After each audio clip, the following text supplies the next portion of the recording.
මම කකුල ඉන්ජර්ඩ් එකක් තියාන මම කියන්නේ මම ඉන්ජර්ඩ් වුණා දින්න හින්දා කියලා නේ පරිදින කියන්නේත් නැහැ මාසයක් නෑ මම ඉන්දියාවේ කල්කටා ඕකේ ටයිටල් බෙල්ට් එක මායි සිල්වස්ටර් ගියේ ලංකාව නියෝජනය කරලා දැන් සරුත් ඒකේ ඉන්ජර්ඩ් එකක් තියාගෙන මම බෑ කියන කවදාවත් මම ගහන්න බෑ කියන්නේත් නැහැ අනිවාර්ය රින් එකට මම නගින එක නගිනවා කවුරු ඉස්සර එහා පැත්තෙන් ආවත් ඉතින් ඒක තියෙද්දි මම දැන් සර් කිව්වා මම ෆයිට් කරනවා කියලා ඒක රිසල්ට් මම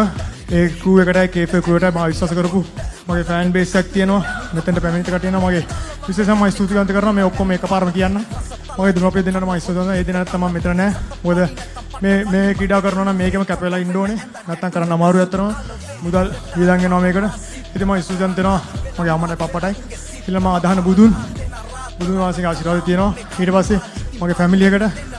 මම මාර සපෝට් එකක් දෙනවා ඒ වගේම මගේ ඉස්කෝලේ මලිදේ විද්‍යාලේ කුරුණෑගල ඒකට මලිදේ විද්‍යාලේ සියලුම OB එකේ කට්ටිය මගේ දියසර කන්‍යාවට මම මාර සපෝට් එකක් දුන්නා මීට අවුරුදු 4කට පාර කලින් ඉඳන් මම තායිලන්තේ මේ මේන් ඉවෙන්ට් එකට යන කලින් මට සපෝට් එක දුන්නේ මගේ ඉස්කෝල් එකෙන් ඒ වගේම මගේ සෝෂල් මීඩියා වල මට අඳුරන්න නැතුව හරි විශ් කරා පෝස්ට් එකක් ෂෙයා කරපුවට මම ඉස්සරම ආසා කරනවා ලංකාව නියෝජනය කරනවා මම විශ්වාස කරලා ඒ මුදලක් ටිකට් එකක් කරන් මෙතෙන්ට ආවිල්ලා ඒක එන්ජොයි කරා නම් ඇත්තටම සතුටුයි මම පෞද්ගලික සතුටක් සහ රට වෙනුවෙන්